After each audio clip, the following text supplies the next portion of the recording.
everybody, welcome back to the channel. Thanks for clicking on this video.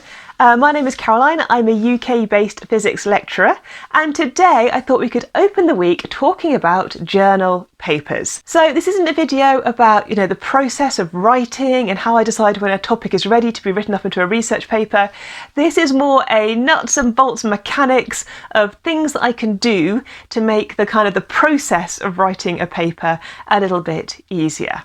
And I guess the first thing to think about is what software tool you actually want to write your paper in.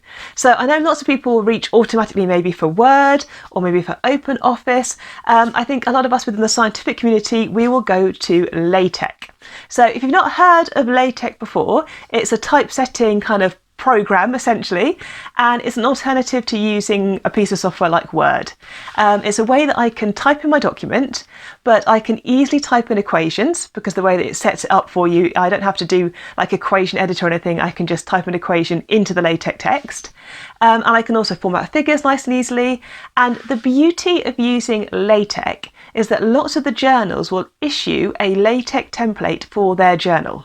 So you can download the LaTeX file that relates to the journal that you're looking to put your paper into, and it will come at the top with a heading section that formats automatically your article into the right style needed by that journal.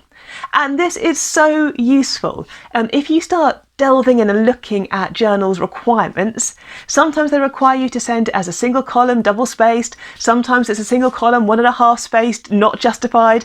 Sometimes they're happy to take 2 columns straight away. But if you've written your document in LaTeX, you haven't got to worry about doing all of that formatting business, because you can use the typeset at the top to define the rest of the document to be in the style the journal paper needs.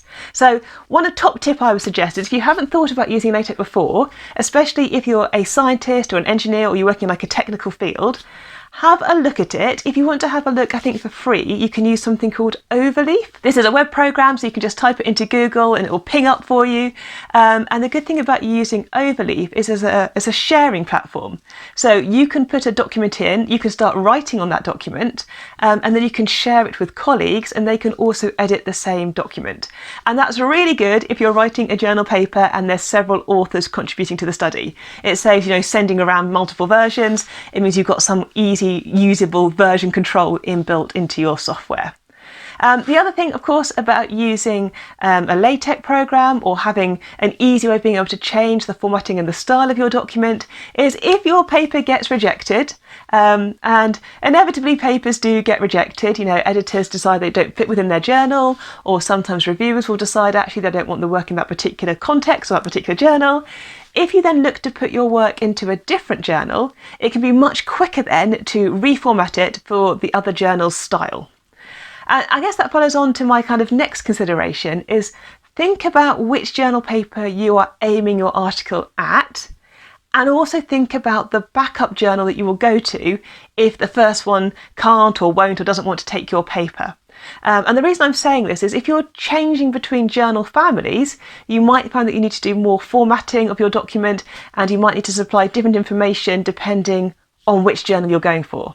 So I tend to, look at journal families. So there's like Elsevier and Wiley and American Institute of Physics and UK Institute of Physics, and they have a number of journals underneath them as like a family of journals. But because they're within a family, actually they're going to tend to ask for similar formatting and requirements when you submit your paper for consideration. So again, that's another good thing to consider. You don't want to prepare a document beautifully and then have all the supplementary information and do like the keywords they want and the highlights and the abstract and the copyright and all the rest of it, and then not get into that particular journal and look to send it to a different journal that has a completely different set of requirements for you submitting your paper. So yeah, that's a good thing I think to think about nice and early on when you're writing your journal paper. And I guess my final comment for today's video is to think about the length of the paper that you're going to write, and then check out the journal that you're thinking of putting that paper into to see what their requirements are for figures. So the paper I've just written has quite a few figures in it. It's actually got diagrams that explain what I'm talking about, the mathematics, and then it has figures that show the results.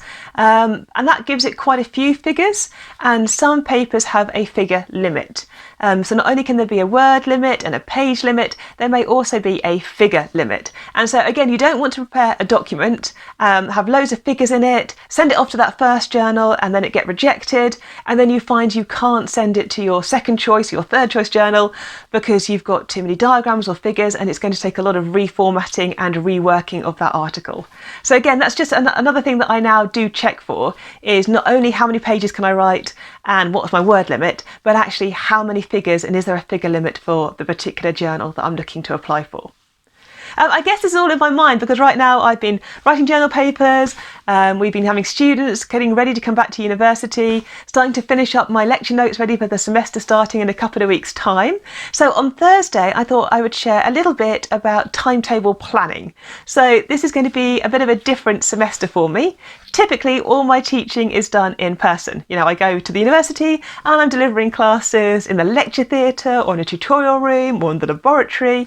And this year my timetable is going down the route of blended learning or hybrid learning. And that basically means I'll be doing some classes online, and there'll be occasional classes that we can deliver face-to-face or in person. And that will depend on the situation and what the regulations are at the time. And we'll have to take advice obviously from our public health system as to whether those classes can proceed as the semester goes ahead.